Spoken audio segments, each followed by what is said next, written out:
നമസ്കാരം, കർമ്മ ന്യൂസിലേക്ക് സ്വാഗതം. ഒരു കാലത്ത് നക്സൽ ബാരിയിൽ നടുക്കിയ വയനാടും കണ്ണൂരും പഴയ നടുക്കുന്ന ഓർമ്മകളിലേക്ക് തിരിച്ചു പോവുകയാണ്. തലശ്ശേരി പോലീസ് സ്റ്റേഷൻ ആക്രമിച്ച് കേരള പോലീസിനെ ആകെ ഞെട്ടിച്ച 1968 തലശ്ശേരി പോലീസ് സ്റ്റേഷൻ ആക്രമണത്തോടെയാണ് കേരളത്തിൽ നക്സലൈറ്റ് പ്രസ്ഥാനം സാന്നിധ്യം അറിയിക്കുന്നത്. കേരളത്തിലെ ആദ്യത്തെ നക്സലൈറ്റ് ആക്രമണ സമയത്ത് EMS നമ്പൂതിരിപ്പാടായിരുന്നു മുഖ്യമന്ത്രി. ആഭ്യന്തര വകുപ്പ് കൈകാര്യം ചെയ്തിരുന്നതും EMS തന്നെ.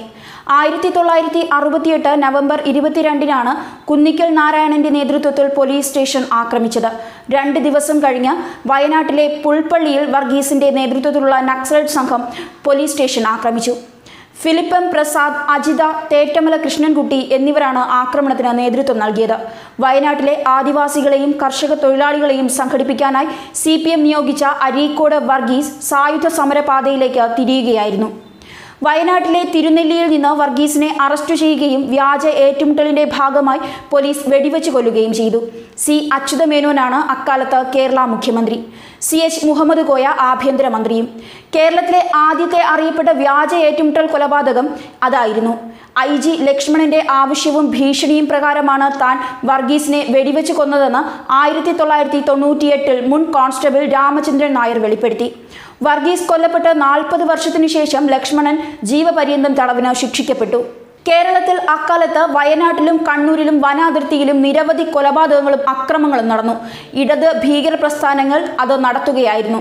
രാത്രിയുടെ മറവിൽ പണക്കാരുടെയും പലിശക്കാരുടെയും വീടുകൾ ആക്രമിക്കുക, അവരെ കൊലപ്പെടുത്തുക, ശേഷം പണമെല്ലാം കവരുക, കവരുന്ന പണം ആദിവാസി കോളനികളിൽ വിതരണം ചെയ്തും പാവപ്പെട്ടവർക്ക് നൽകിയും സോഷ്യലിസവും മറ്റും നടപ്പാക്കിയെന്ന് സ്വയം അഭിമാനിക്കുക. ഇത് ആഘോഷിച്ചുകൊണ്ട് ആകാശത്തേക്ക് തോക്കിൻകുഴലുകൾ നിവർത്തി വെടിവെക്കുക. ഈ കാലഘട്ടമായിരുന്നു 1970-കളിൽ അരങ്ങേറിയത്.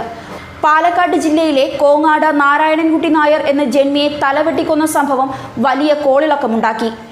MN രാവുണ്ണിയുടെ നേതൃത്വത്തിലുള്ള സംഘമാണ് കൊല നടത്തിയത്. 1976 അടിയന്തരാവസ്ഥ കാലത്ത് കോഴിക്കോട് ജില്ലയിലെ കായാണ പോലീസ് സ്റ്റേഷൻ നക്സലറ്റുകൾ ആക്രമിച്ചു.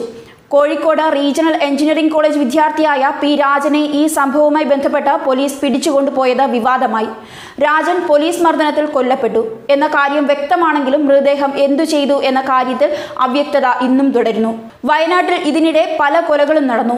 അവിടുത്തെ ധനികനായ മത്തായി എന്നയാളെ രാത്രിയിൽ വീട്ടിൽ കയറി തലവെട്ടി ഭിത്തിയിൽ വിപ്ലവകരമായ മുദ്രാവാക്യം കുറിച്ചിട്ടപ്പോൾ ശരിക്കും ഒരു രൂപയെങ്കിലും കയ്യിലുണ്ടായിരുന്ന വയനാട്ടിലെ എല്ലാവരും ഞെട്ടിപ്പോയി. കേരളത്തിലെ നക്സൽ വിപ്ലവത്തിന്റെ ഒടുക്കം കണ്ണൂരിലെ അടയ്ക്കാത്തോട് എന്ന ഗ്രാമത്തിൽ നിന്നായിരുന്നു. രാത്രി അരിയും സാധനവും വാങ്ങാൻ വേഷം മാറിയെത്തിയ നക്സൽ സംഘത്തെ കടയിൽ വെച്ച നാട്ടുകാർ തിരിച്ചറിയുകയായിരുന്നു. അന്ന് അജിത എന്ന പെൺകുട്ടി ആൺവേഷം കെട്ടിയായിരുന്നു എത്തിയത്.